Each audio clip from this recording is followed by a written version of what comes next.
key business groups are persisting in their calls for the government to rethink its industrial relations changes, dubbing it a smokescreen to bad policy. The proposed changes include legally defining casual work, setting minimum standards and rights of recourse through fair work for gig workers, and legal safeguards for workers experiencing domestic violence.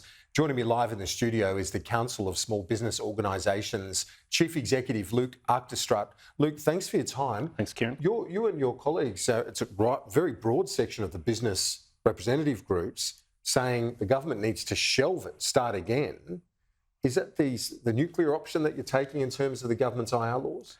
Kieran, I don't think it's the nuclear option. I think it's the only option. You know, we're talking about a 700-page package here with intense cost complexity and uncertainty that businesses, both small and large, will need to get their head around. You know, it's been attempted to rush through.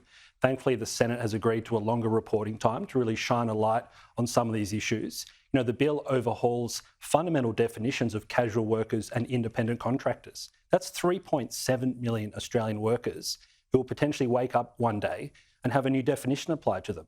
So we're talking about the most significant rewrite of Australian workplace policy in recent memory, and it needs more scrutiny, and we actually are telling the government it's time to go back to the drawing board. A couple of changes that have been made. I spoke to the Hotels Association the other day. They were pleased with the government compromising. They had some negotiations. They've compromised on the definition of casual workers and the ability to keep hiring casual workers on a permanent basis within the hospitality industry. Should you and your colleagues be simply negotiating with Tony Burke to ensure the relevant changes are made to the laws?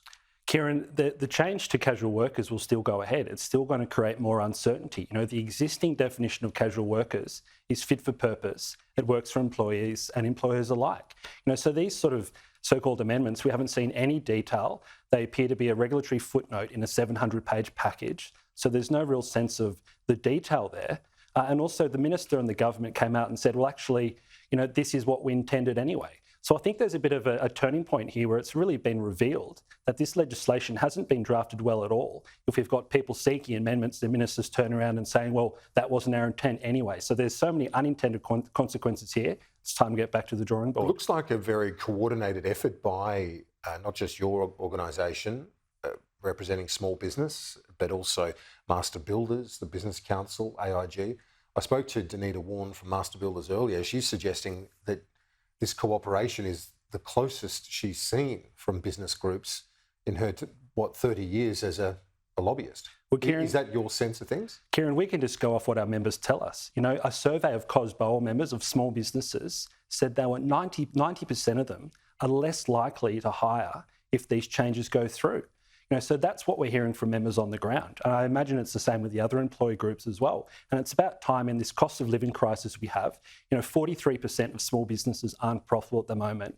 To really draw a line in the sand and say, hey, we're going the wrong direction here. We need an industrial relations system that promotes productivity. We've got productivity and living standards falling. It's time to actually take a proper look and say, what are we going to do about getting some more jobs and competition going rather than more red tape? So you want the minister to go back to the drawing board, but what do you want to see from him in terms of consultation with you and your counterparts? Well, we want to go back to the drawing board and actually scope up the problems he's trying to solve. You know, with respect to casual employees, it's not quite clear what policy intent or what policy rationale there is. And we haven't actually seen, Kieran, any proper modelling of the small business impact. So the regulatory impact statement doesn't account for any of the red tape or compliance costs. Let's just recall here, you know, a small business won't have in-house specialist HR. They will typically have to go to market for that. That comes with cost and uncertainty. We even have lawyers at the moment telling us the way the bill currently stands, they wouldn't even be able to give reliable legal advice on certain elements of the bill. So we want to go back to the drawing board with the minister, identify the problems, and then work at solutions together. Luke Achterstraat, CEO of COSBOA. Thanks for your time. Thanks, Kieran. We'll stay in touch.